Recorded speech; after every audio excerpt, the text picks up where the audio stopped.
కాడు కాడటన్న కానే కాడు, తోడు తోడటన్న తోడనే తొడగు, విశ్వదాభిరామ వినురవేమ. పద్యం యొక్క వివరణ.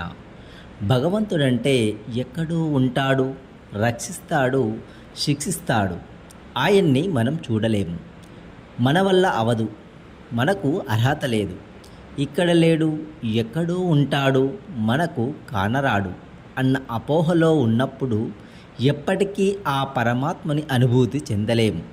ఎల్లప్పుడూ మనలోనే ఉన్నాడు, మనలో శోధించినప్పుడు మన తోడనే ఉంటాడు. ఇదే సత్యం అంటున్నారు వేమనాచార్యుల వారు. Thank you.